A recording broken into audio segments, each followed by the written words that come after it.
అంటే వీళ్ళందరూ ఒక అన్సక్సెస్ఫుల్ లీడర్ గా మిగిలిపోతున్నారు ఇలా చేసి. ఇక్కడ కూడా ఇదే, అంటే ఎంతవరకు ఇది ఒక ఊపు తెస్తుంది తప్ప తర్వాత వీళ్ళని అధికారంలోకి తీసుకురాలేకపోతుంది. అన్నామలై విషయంలో ఎలా చూడాలి?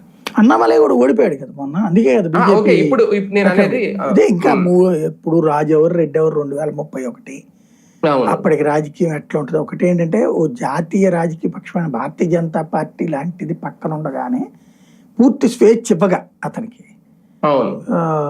సాధించలేకపోయాడు. మిగతాది సాధించాలి అని కోరుకున్నాం, అతని జాతక పరంగా అయితే ఏదో సాధిస్తాడన్నది ఉంది కాబట్టి కోరుకున్నాం.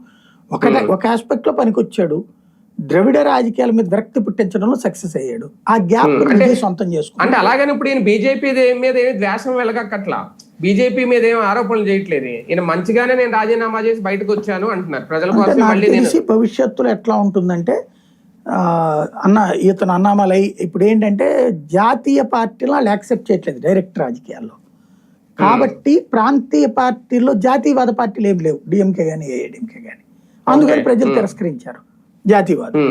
కాబట్టి ఇప్పుడు అన్నామలై పార్టీ రేపు పొద్దున బీజేపీతో పొత్తు పెట్టుకోవచ్చు, ఏముంది. ఇప్పుడు మమతా బెనర్జీ కాంగ్రెస్ ఆవిడే బయటకు వచ్చి విడిపోయి తర్వాత కాంగ్రెస్ తో పొత్తు పెట్టుకుందిగా. అలాగే అతని పేరేంటి మన శరద్ పవార్ కాంగ్రెస్ కి వ్యతిరేకంగా బయటకు వచ్చాడు. సోనియా గాంధీ ప్రధానమంత్రి పదవికి పోటీ పడుతోంది, ఆవిడకి అట్లా ఉంటుంది, దేశ పౌరురాలు కాదు కదా అని బయటకు వచ్చినాడు. తర్వాత అదే